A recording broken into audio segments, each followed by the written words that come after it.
ஜோதி மணி ஓசை நேயர்களுக்கு வணக்கம். நம்ம இந்த வீடியோவில் பார்க்க இருக்கிறது சனி பகவானுடைய பெயர்ச்சி 2025 மார்ச் 29 நிகழக்கூடிய பெயர்ச்சி கும்ப ராசிக்கு எப்படி இருக்கும்.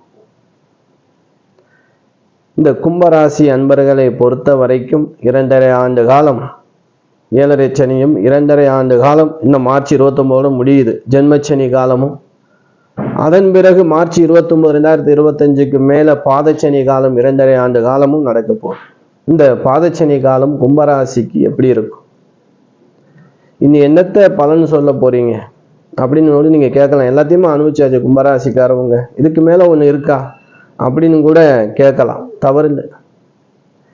ஏன்னா இந்த 30 ஆண்டுகளுக்கு ஒரு முறை சனி பகவான் வரும்போது உங்களுடைய கர்மஸ்தானத்தை பொறுத்து உங்களுக்கு பலன் கொடுப்பேன். நான் எந்த தவறும் செய்யலையே, நான் புண்ணியம் தான் செஞ்சிருக்கேன், எனக்கு தெரிஞ்சு எந்த தவறும் செய்யலையே, ஆனா எனக்கு கஷ்டத்துக்கு மேல கஷ்டம் கொடுக்குறாரே பகவான், நான் என்ன பாவம் பண்ண அப்படின்னு கூட நீங்க நினைக்கலாம்.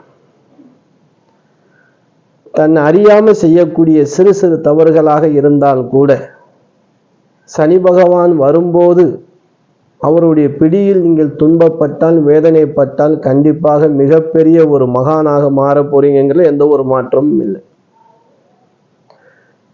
இப்ப மகர ராசி அன்பர்கள் மகர ராசி அன்பர்கள்ட்ட கும்பராசிக்காரங்க கேட்டு தெரிஞ்சுக்கலாம். இப்ப மார்ச் 29 2025 ஜென்மச்சனியா மீனராசிக்கு போவார். மீனராசி அன்பர்கள் கும்பராசி அன்பர்களை கொஞ்சம் நண்பனா பிடிச்சு வச்சுக்கிறோங்க. ஏன்னா எந்தெந்த விஷயத்துல கவனமா இருக்கணும், எப்படி இருக்கணுங்கிற ஒரு பாடத்தை சொல்லிக் கொடுக்கக்கூடிய வல்லமை படைத்தவர்கள் கும்பராசி அன்பர்கள். உறவுல ரொம்ப ரொம்ப கவனமா இருக்கணும் கும்பராசி அன்பர்கள். எதை சொன்னாலும் எதை சொன்னாலும் வேண்டாதான் அலையிடுவீங்க. உறவுகளை உங்களை ஒதுக்கக்கூடிய காலகட்டமாக இருக்கும். ரொம்ப ரொம்ப கவனமாக இருக்கணும், எதுலையும் பிடி கொடுக்க கூடாது. ஏன்னா இப்ப மார்ச் 21 2025 கும்பராசிக்கு 2ஆம் இடத்துல சனி பகவான் பயிற்சியார். அதை எங்க போறார்? தனம், வாக்கு, குடும்பஸ்தானம். இந்த 3 இடங்களையும் கவனமாக பாதுகாப்பாக பிடித்துக் கொள்ளணும். எப்படி? இப்ப தனங்கிறது பண விஷயத்துல ரொம்ப ரொம்ப ரொம்ப கவனமா இருக்கணும். எப்படிங்க? சம்பாதிக்க போறீங்க, பாதுகாப்பா வைக்க போறீங்க, யாரையும் நம்பி எதுலையும் ஒரு சீட்டு பணமோ எதுவுமே ஒரு நிரந்தரம் இல்லாத ஒரு விஷயத்துல பேராசையை கொடுக்கும். யாராவது ஒருத்தவங்க வருவான் அந்த நேரத்துல, கண்டிப்பா ஏதாவது 1 லட்சம் எல்லாம் வச்சிருப்போம், எதாவது கொண்டு போடுங்க, இது ட்ரிபிளா வரும், 5 மடங்கா வரும், 100 மடங்கா வரும் அப்படின்னு ஆசை வார்த்தைகளை காட்டும். இந்த மாயங்கிற விஷயத்துல மயங்கிறாதீங்க கும்பராசி அன்பர்களே. ரொம்ப கவனமா பண விஷயத்துல ரொம்ப கவனமா இருக்கணும். ஜாமீன் கையெழுத்து போடுறது யாருக்காவது இந்த மாதிரி விஷயத்துல கொஞ்சம் தெளிவா இருந்துக்கிறங்க, போடாதீங்க. ஏன்னா அந்த மொத்த பண விஷயம்னா மொத்த பிரச்சனையும் உங்கள்கிட்ட தான் நிற்கும். அடுத்து பார்த்தீங்க அப்படின்னா வாக்கு. இந்த வாக்கு ஸ்தானத்திலேயே சனி பகவான் போயிருக்கார் இல்லையா? ஏன்னா 2ஆம் இடம் என்று சொல்லக்கூடிய தன, வாக்கு, குடும்பஸ்தானம். இப்படிப்பட்ட அந்த வாக்கு ஸ்தானத்துல இருக்கிறதுனால நீங்க பேசும்போது ஒரு முறைக்கு 2 முறை யோசிச்சு பேசணும். 10 பேர் பேசுறது பெருசா தெரியாது, நீங்க ஒரு சின்ன விஷயம் பேசுற பெருசாக்கி விட்டுருவாங்க. ஏன்னா கால நேரம் அப்படி இருக்கு. சரி, நம்ம சனி பகவானே நினைச்சு நாட்களை ஓட்டிக்கிட்டே இருந்தா ரொம்ப கஷ்டமாயிருமே. நம்ம வேலையை நம்ம பார்க்கணுமே. எப்ப பார்க்கறது? என்னடா அது இப்பதான் 5 வருஷம், அடுத்து ஒரு 2.5 வருஷம் இருக்கு அப்படின்னு நினைச்சு கஷ்டப்பட தேவையில்லை, பயப்பட தேவையில்லை. கும்பராசி அன்பர்களை பொறுத்த வரைக்கும் நீங்க பார்த்தீங்க அப்படின்னா அவிட்ட நட்சத்திரம் 1, 2 பாதங்கள்ல பிறந்தவங்க கும்பராசிக்கார். சதய நட்சத்திரம் 1, 2, 3, 4 பாதத்துல பிறந்தவங்களும் கும்பராசிக்காரர். பூரட்டாதி நட்சத்திரம் 1, 2, 3 பாதத்தில் பிறந்தவர்களும் கும்பராசி அன்பர்கள். அற்புதமான நட்சத்திரம். ஏன்னா அவிட்டம் செவ்வாய் உடையது, சதயம் ராகு உடையது, பூரட்டாதி குரு பகவான் உடையது. சனி பகவான் வீட்டுல இது ஆட்சி அமைக்கக்கூடிய நட்சத்திரங்க. அப்ப சனி பகவான் சொந்த வீட்டுல அமர்ந்திருந்து சூனியம் 195% பேருக்கு கெடுபலம் நடந்திருக்கு. அதாவது ஏமாந்து நின்றுருக்காங்கன்னு சொல்லலாம். காலில் பிரச்சனைகள் அதிகமாக, இடுப்புக்கு கீழே பிரச்சனைகள் ரொம்ப பேருக்கு வந்திருக்கும். மன உளைச்சல் ஏற்பட்டு குடும்பத்துல தகராறுகள், கோர்ட்டு கேஸு, போலீஸ் ஸ்டேஷன் வரைக்கும் போகாதவங்க எல்லாம் போக வச்சு அவமானம்னா என்னன்னு தெரியாதவங்களை நிற்க வச்சு அவமானப்படுத்தி இந்த காலகட்டத்தை எல்லாம் சந்திச்ச கும்பராசி அன்பர்களுக்கு ஒரு அற்புதமான காலமாக இருந்தாலும் கொஞ்சம் ஜாக்கிரதையாக கவனமாக நகலணும் அப்படிங்கிறது தான் இந்த பதிவில் நான் சொல்லிக்கிறேன். ஏன் அப்படின்னா இந்த இந்த மாதிரி காலகட்டத்தில் நீங்கள் முன்னின்று எதுலேயும் நிற்கக்கூடாது. இப்போ ஒரு விஷயத்துக்கு நம்ம போகிறோம், உங்களையும் இழுத்து கொண்டு முன்னாடி நிப்பாட்டுவாங்க. என் அண்ணன் இருக்காருப்பா, என் மச்சான் இருக்கான், எனக்கு என்ன இவன் பார்த்துப்பான். ஒரு கும்பிடு, ஐயா உன் வேலையை நீ பாரு, என் வேலையை நான் பார்க்குறேன். அந்தந்த இடங்கள்ல இருந்து ஒதுங்கி கொள்வது உத்தமம். உங்கள் குடும்பத்தை நீங்கள் பாருங்கள், உங்கள் வேலையை நீங்கள் பாருங்கள், உங்கள் கடமை செய்யுங்க. மற்றவங்களுக்காக நீங்கள் இறங்கி நின்று அவமானப்படுறதை விட உங்கள் வேலையை பார்த்து உங்களுடைய காலத்தை நீங்கள் நகட்டி கொண்டு போங்க. கும்பராசி அன்பர்களே, உங்களுக்கு மனசுக்கு ஆறுதல் வேணுமா? ஏழை எளியவங்களுக்கு பணம் இருந்தால் நீங்கள் உதவி செய்யுங்க. அதாவது உணவுகள் உடைகள் வாங்கி கொடுங்க. ரோட்டோரமாக படுத்து கிடக்காங்க, இருக்கிறதுக்கு வீடு இல்லாமல், அவங்கள பார்த்து அவங்களுக்கு பெட்ஷீட் வாங்கி கொடுங்க, செப்பல் வாங்கி கொடுங்க, கொடை வாங்கி கொடுங்க. இந்த மாதிரி உங்களுக்கு வசதி இருந்தால் செய்யுங்க. எனக்கு வசதி இல்லை அப்படின்னா உங்கள் வேலையை நீங்கள் பாருங்கள். எனக்கு பிரச்சனை இருக்குது, கஷ்டமாக இருக்குது, கஷ்டம் இல்லாத வாழ்க்கை இல்லை. 7.5 சனி நடக்கும்போது தான் கஷ்டம் வருதா? இல்லையே.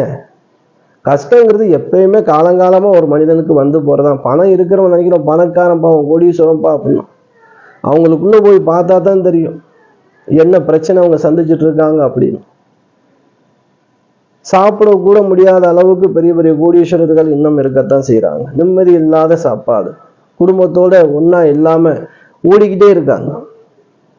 இப்படியெல்லாம் நம்ம பார்க்க முடியுது இல்லையா? அதனால நம்ம இந்த காலத்தை ஜெயிக்கிறதுக்கு என்ன, இந்த மாதிரி தான தர்மங்களை செய்தாலே போதும்.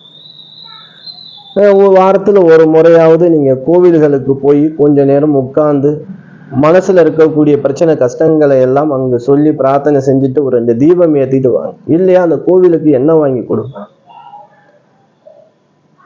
ஒருத்தருக்கு நீங்கள் சாப்பாடு வாங்கி கொடுத்தாலே அன்னைக்கு ஃபுல்லாக உங்களுக்கு சந்தோஷமாகவே இருக்கும்.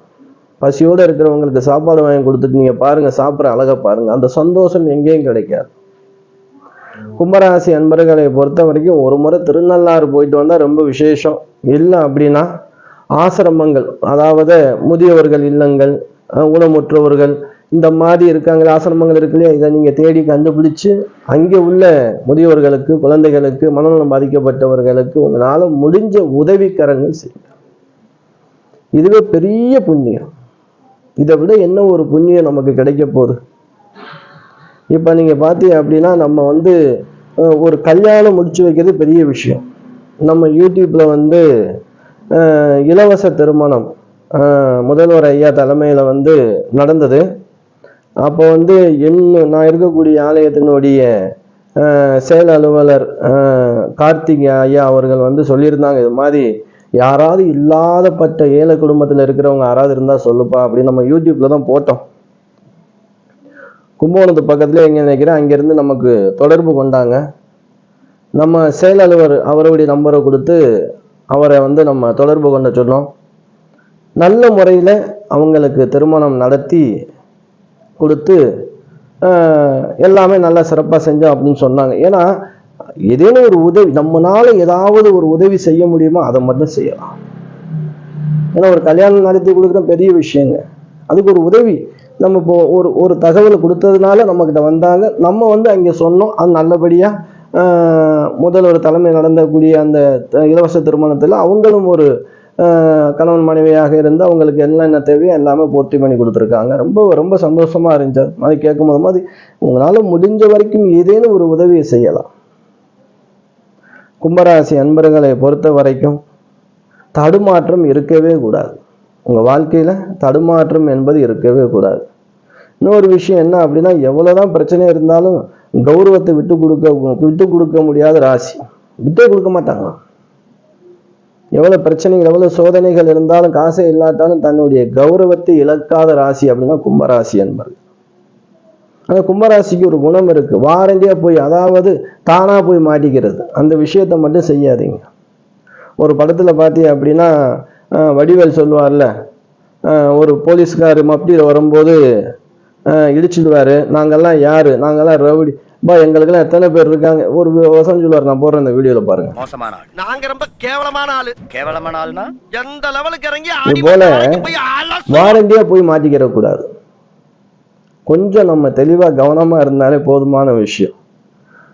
மற்றபடி என்ன அப்படின்னா, வைராக்கியத்தோடு ஜெயிக்கக்கூடிய கும்பராசி அன்பர்கள் இனி வாழ்க்கையில ஜெயம் உண்டாகும். பயம் தேவையில்லை. எதை பற்றியும் கவலைப்படாதீங்க கும்பராசி அன்பர்களே. நான் சொன்ன அந்த சிறு சிறு தான தர்மங்களை மட்டும் செஞ்சுவாங்க. செய்ய முடியாதவங்க உங்களுடைய கடமையை, உங்களுடைய வேலையை நீங்கள் சரியாக செய்ய. மற்றவங்களுக்காக ஜாமீன் கையெழுத்து போடுறது, மற்றவங்களுக்காக, ஏன்னா நம்பி நம்பி வீணாகி போனது போதும். உண்மையாக உழைச்சி கெட்ட பேர் எடுத்தது போதும். இனிமேலாவது உங்களுக்காக, உங்கள் குடும்பத்துக்காக நீங்கள் வாழுங்க. கண்டிப்பாக ஒரு மாற்றம் நிகழும்.